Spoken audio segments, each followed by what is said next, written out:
Assalamualaikum warahmatullahi wabarakatuh. Halo kawan pajak, selamat datang di YouTube KPP Madya Bogor. Saya Intan, saya akan menyampaikan topik kita pada kesempatan kali ini, yakni PPN atas penyerahan barang hasil pertanian tertentu yang sudah diatur dalam PMK nomor 64 tahun 2022. Baik, pembahasan kita pada kesempatan ini akan terdiri dari latar belakang, kemudian objek, tarif, PPN terutang, ketentuan penggunaan besaran tertentu, saat pembuatan faktur pajak, pengkreditan pajak masukan, kemudian ketentuan peralihan. Yang pertama adalah latar belakang. Kenapa ada PMK 64 tahun 2022 ini gitu ya.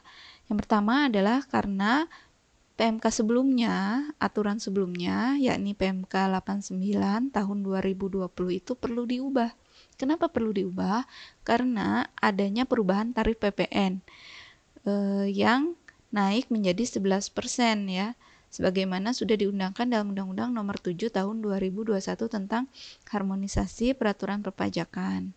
Nah, dengan kenaikan tarif 11%, maka aturan-aturan turunan di bawahnya tuh juga harus disesuaikan, termasuk PPN atas barang hasil pertanian tertentu. Kemudian latar belakang yang kedua. Latar belakang yang kedua adalah dalam Undang-Undang HPP terdapat peraturan pemungutan dan penyetoran PPN terutang dengan besaran tertentu. Nah, sebelumnya kan belum ada. Dalam Undang-Undang HPP ini sudah ada pengaturan tentang besaran tertentu. Nah, pengaturan tentang besaran tertentu, mekanismenya akan diaplikasikan dalam PPN barang hasil pertanian tertentu ini. Nah, sebelumnya barang hasil pertanian tertentu ini menggunakan nilai lain, Bapak Ibu, sebagai DPP. Nah, dengan perubahan Undang-Undang HPP ini berubah menjadi menggunakan besaran tertentu. Seperti itu. Kemudian latar belakang yang tiga adalah untuk memberikan keadilan dan kepastian hukum serta menyederhanakan administrasi perpajakan. Nah, untuk memberikan keadilan ini karena dirasa pemerintah perlu memberikan keringanan tarif ya, terutama untuk barang hasil pertanian tertentu, jadi 1,1%. Nah, kemudian yang kepastian hukum. Kepastian hukum itu dalam PMK ini sudah tertera jelas nih, barang hasil pertanian apa saja yang dia berhak untuk menggunakan tarif besaran tertentu yang lebih rendah tentunya dari tarif umumnya PPN. Kemudian menyederhanakan aplikasi perpajakan gitu. Dengan pemberlakuan PMK ini, PKP tinggal menghitung pajak terutangnya tinggal tarif dikalikan harga jual gitu, tanpa perlu melakukan pengkreditan pajak masukan lagi. Jadi berapakah PPN yang harus disetorkan? Ya udah tinggal mengalihkan tarif dengan harga jual barang hasil pertanian tertentu tersebut, seperti itu. Baik, kemudian objeknya. Objek dalam aturan ini adalah barang hasil pertanian tertentu sebagaimana yang tercantum dalam lampiran PMK. Nah, mungkin Bapak Ibu pengen tahu ya, apa sih barang hasil pertanian tertentu ini gitu yang mendapat tarif 1,1% gitu ya. Baik, coba ya akan saya perlihatkan ya Bapak Ibu untuk apa saja. Ini ada rincian barang hasil pertanian tertentu yang merupakan lampiran PMK ya. Nah, barang hasil perkebunan ya, seperti kelapa sawit, terus kakao, kopi, aren, jambu mete, lada, pala, cengkeh, karet. Nah, bentuknya juga sudah ditentukan, yang sudah disadap atau seperti apa itu sudah ada ketentuannya. Jadi udah ada kekuatan hukumnya ya. Teh, tembakau, tebu udah ditentukan semua di sini Bapak Ibu, apa saja yang berhak menggunakan tarif 1,1% itu. Nah, seperti ini. Kemudian tanaman pangan, padi, jagung, kacang-kacangan gitu kan, dikenakan PPN 1,1%. Tanaman hias dan obat, hasil hutan, hasil hutan terdiri dari kayu dan non kayu ya, bambu, rotan, gaharu dan seterusnya, seperti itu. Nah, Mungkin ada yang bertanya, kenapa padi, jagung juga dikenakan PPN gitu kan? Itu kan yang dirugikan petani dong gitu kan. Padahal sebenarnya Bapak Ibu untuk yang memungut PPN ini adalah PKP, bukan petani yang belum mencapai omset 4,8. Jadi PKP itu adalah pengusaha kena pajak, di mana pengusaha baik itu mungkin petani atau perusahaan gitu ya, yang omsetnya udah mencapai 4,8 miliar setahun. Nah, dia harus memungut PPN. Tapi kalau petani-petani yang masih belum mencapai 4,8 miliar omsetnya setahun, dia tidak mempunyai kewajiban untuk memungut PPN ya. Jadi harap dimengerti ya Bapak Ibu, jangan salah paham nih, kenapa nih petani dibebani PPN juga gitu. Sebenarnya enggak, sebenarnya yang dibebani pemungutan PPN adalah pengusahanya gitu. Pengusaha kena pajak yang dia omsetnya itu setahun udah lebih dari 4,8 miliar gitu. Jadi dia wajib memungut PPN seperti itu. Kemudian tarif.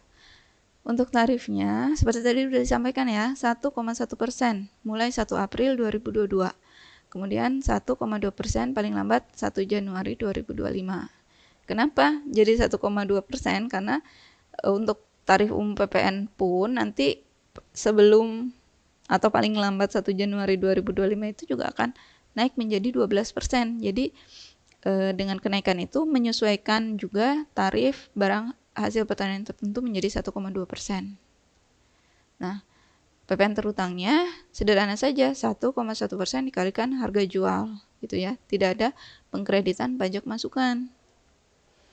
Nah, ketentuan penggunaan besaran tertentu. Jadi gimana sih ketentuannya agar misalnya PKP yang menyerahkan barang hasil pertanian itu bisa menggunakan besaran tertentu ini gitu. Ketentuannya adalah PKP harus menyampaikan surat pemberitahuan kepada KPP terdaftar untuk menggunakan tarif besaran tertentu gitu ya.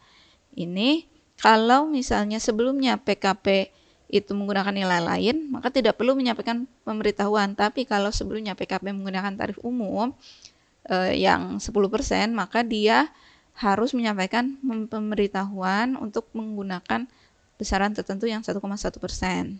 Nah, pemberitahuannya kapan disampaikan? Paling lambat saat batas waktu penyampaian SPT masa PPN masa pajak pertama dimulainya penggunaan besaran tertentu. Gitu. Nah, seperti ini formatnya Bapak Ibu. Tadi kan bagaimana ketentuannya? Harus menyampaikan surat pemberitahuan. Nah, surat pemberitahuannya sudah ditentukan formatnya seperti ini. Ini sudah ada dalam lampiran PMK-nya. Gitu, tinggal diikuti saja formatnya. Nah, ketentuan lainnya, PKP yang telah memilih menggunakan besaran tertentu dapat beralih memungut PPN dengan tarif umum ya yang 11%, yakni yang diatur dalam pasal 7 ayat 1. PKP yang beralih untuk memungut PPN yang umum tadi, yang pasal 7 ayat 1 ini harus menyampaikan pemberitahuan juga. Jadi ketika beralih dari besaran tertentu menjadi PPN tarif umum, itu juga harus menyampaikan surat pemberitahuan seperti itu. Nah, kalau sudah menggunakan tarif umum, dia tidak bisa beralih lagi menjadi tarif besaran tertentu. Untuk selanjutnya tidak bisa. Nah, formatnya seperti ini.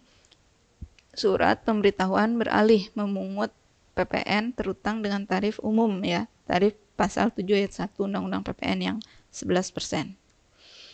Nah, saat pembuatan faktur pajak. Saat pembuatan faktur pajak itu ya saat PKP melakukan penyerahan barang hasil pertanian tertentu. PKP yang memungut dan menyetorkan PPN terutang atas penyerahan barang hasil pertanian tertentu dan besaran tertentu wajib menerbitkan faktur pajak sesuai dengan ketentuan perundang-undangan gitu ya. Kalau dia sudah menjadi PKP tapi tidak menerbitkan faktur pajak, nanti akan ada sanksi Bapak Ibu. Jadi jangan sembarangan. Jadi setiap PKP dia wajib menerbitkan faktur pajak saat dia melakukan transaksi gitu ya. Nah, kemudian kode faktur pajaknya. Tadinya menggunakan nilai lain dengan kode faktur 04. Nah, dengan pemberlakuan PMK ini menggunakan kode faktur 05 atau besaran tertentu. Di aturan sebelumnya menggunakan 04 ya dengan nilai lain, dia besarannya 1% ya Bapak Ibu. Nah, kemudian berubah sekarang ya. Sekarang menggunakan kode faktur 05 besaran tertentu. Tarifnya 1,1%. Nah, untuk pengkreditan pajak masukan, ketika Bapak Ibu memutuskan untuk menggunakan tarif besaran tertentu, yakni yang 1,1% atau 1,2% nanti sebelum 1 Januari 2025, itu Bapak Ibu tidak bisa melakukan pengkreditan pajak masukan. Jadi harap diingat, pajak masukan tidak bisa dikreditkan ketika Bapak Ibu menggunakan tarif ini. Seperti itu. Nah, di ketentuan peralihan, PKP yang menyerahkan barang hasil pertanian tertentu menggunakan nilai lain sesuai PMK 89/2020, artinya PMK sebelumnya itu kan menggunakan nilai lain.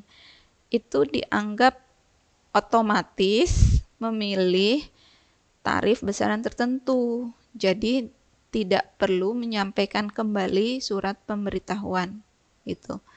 Yang menyampaikan surat pemberitahuan untuk menggunakan besaran tertentu adalah PKP yang tadinya menggunakan tarif umum PPN, yakni 10%. Nah, itu harus menyampaikan surat pemberitahuan. Nah, kemudian kalau PKP yang sudah menggunakan besaran tertentu ini mau beralih menjadi tarif umum kembali menjadi 11% ini juga harus menyampaikan surat pemberitahuan juga gitu ya. Nanti kalau udah menjadi tarif umum tidak boleh balik lagi menjadi 1,1%. Nah, itulah mohon dipertimbangkan lagi Bapak Ibu, apakah mau menggunakan tarif yang 1,1% dengan konsekuensi tidak boleh mengkreditkan pajak masukan, atau menggunakan tarif umum yang 11%, di mana dia bisa mengkreditkan pajak masukannya gitu. Nah, ini menjadi pertimbangan ya sebelum melangkah mana yang mau diambil nih Bapak Ibu. Baik, untuk lain-lain PMK sebelumnya, PMK 89/2020 dinyatakan dicabut dan tidak berlaku. Untuk PMK 64 tahun 2022 mulai berlaku tanggal 1 April 2022, seperti itu. Kemudian untuk contoh soal ya, misalnya pada bulan Mei 2022, PT Hindo Gula Jaya melakukan penyerahan batang tebu sebanyak 70 ton ke perusahaan-perusahaan gula. Apabila harga per tonnya adalah 6.500.000, berapa PPN terutang atas penyerahan batang tebu tersebut? Nah, seperti sudah disampaikan ya, tadi untuk menghitung PPN-nya adalah tarif 1,1% kalikan harga jual. Dengan demikian, maka 1,1% dikalikan 455 juta, jadi 5.005.000. Dalam contoh soal yang kedua juga sama. Ada penyerahan biji kopi kering dan biji kopi sangrai. Dua-duanya ini kan masuk ke dalam list rincian barang hasil pertanian tertentu ya, yang dalam PMK 64 ini bisa menggunakan tarif 1,1%. Nah, berarti total penyerahannya adalah 996 juta dikalikan tarif 1,1%, yaitu 10.956.000 itu PPN terutangnya. Seperti itu mungkin Bapak Ibu yang bisa saya sampaikan. Mohon maaf apabila ada yang kurang. Terima kasih atas perhatiannya. Assalamualaikum warahmatullahi wabarakatuh.